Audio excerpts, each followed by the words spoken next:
I'm curious to know what your take is on Jensen's role in the U.S.-China trade war.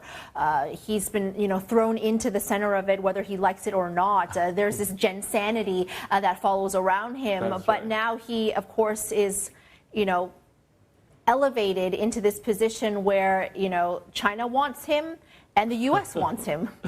I don't think anyone will be jealous, of his job. He's doing quite well. It's a very, very challenging job. Don't forget, Jensen also has his Taiwanese background, which adds even another layer of geopolitical sensitivity, right? What he says in Taiwan, Beijing will, of course, be watching very closely. And then back in the U.S., he will raise the flag, the American flag high, right? I'm an American patriot. You heard his comment about Trump, right? People asking him, what's the best, the competitive advantage of America? It's President Trump. So he's I think he's copying some of the tactics from Tim Cook. I think the only person other than Jensen that can work with both sides is Tim Cook. So far. Well, we had Elon Musk, but you know what happened to Elon, so that's a different story.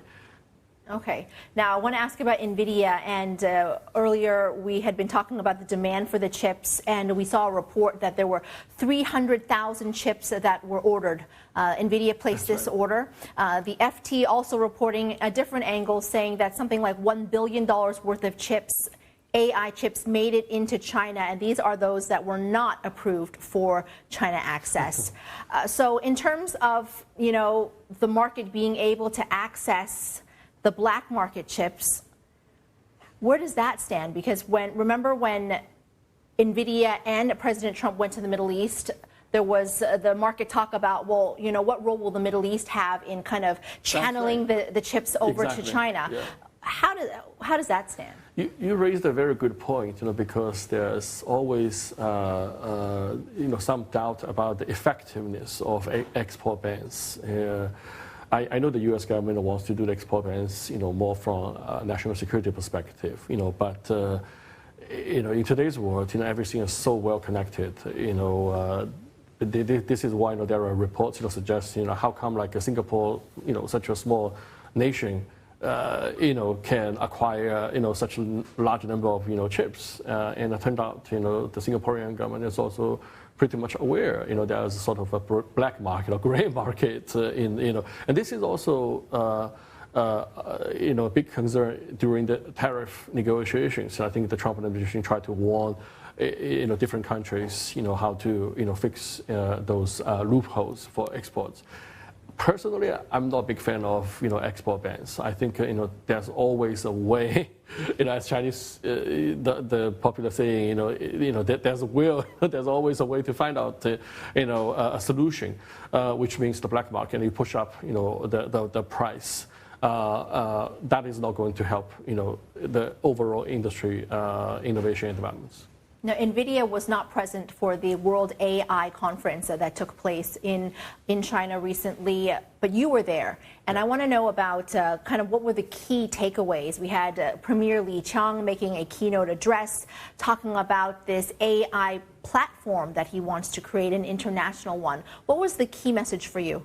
That's right. Before I touch on that, I did have some inside news. I think the Shanghai government tried very hard to ask Jensen to come and ask Nvidia to have a booth there, and they said no. So again, back to your point, I think he tried to walk the line, right? Work with both sides.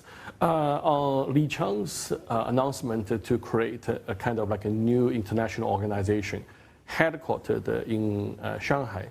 I think they want to call it the World AI Cooperation Organization. That very much reminds me of the Shanghai Cooperation Organization, but that is for regional security, in Central Asia, right? But the new AI Cooperation Organization is more for AI. I think, again, Chinese government is trying to play smart. They don't just want to compete with the U.S. on AI technology, but also on AI governance. The key question for both countries, they are definitely clearly in the lead, for AI developments in the world right now. They want to, answer the question, who's going to write the AI rules for the world? When the internet was created, it was very much a US thing, right? Out of the lab, at Stanford, for military use. So China didn't really participate in, had a chance to write the internet rules, if you talk about TCP or, CP, those things. And then now China's like, time is different. AI is like the new internet. I want to be in a very early stage to write the rules on how AI should be regulated, not just for China, but also try to export Chinese ideas to other countries. Now, given all that's going on geopolitically, how inclined are countries to sign on and join this Chinese-led platform, if you will? That's right. You probably also noticed, China's plan just came a few days after, the Trump administration announced the AI action plan, right? The AI action plan is great, from American, perspective. The government is trying to help the American business to stay competitive.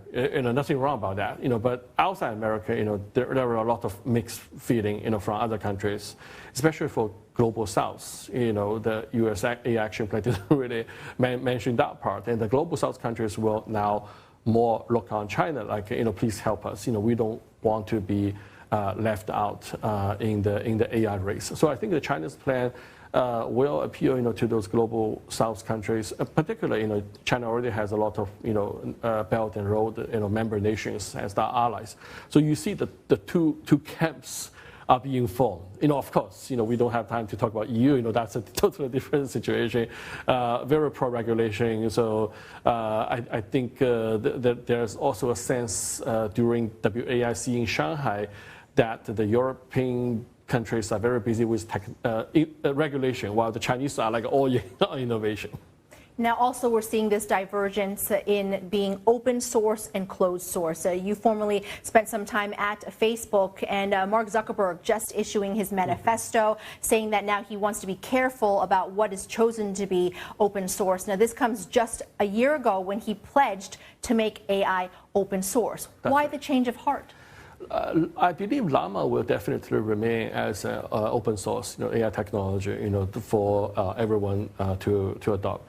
What Mark talked about and now is the super intelligence, which will be, of course, more advanced, more sensitive. And I think he's right.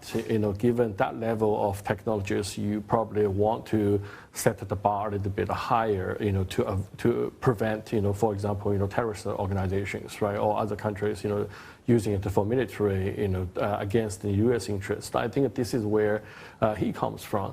But so far, China is very clear. They are the biggest supporter, for the open source, model. I think Premier Li Qiang also made it very clear in his speech. He described AI for the first time I heard as public goods. He believed AI should be available to all countries. Otherwise this is not going to help to narrow the income gap, the economic growth imbalance, all the issues. I think he's right. More from China is a big fan of the UN approach. So definitely Li Qiang speaks more from like the UN, a multilateralism approach, while the US now takes a more like America first approach to focus more on the competitiveness of US technologies. So the two models will coexist, but China will have a lot of fans, as I said, the global South, Belt and Road, that will join China's camp for the open source model.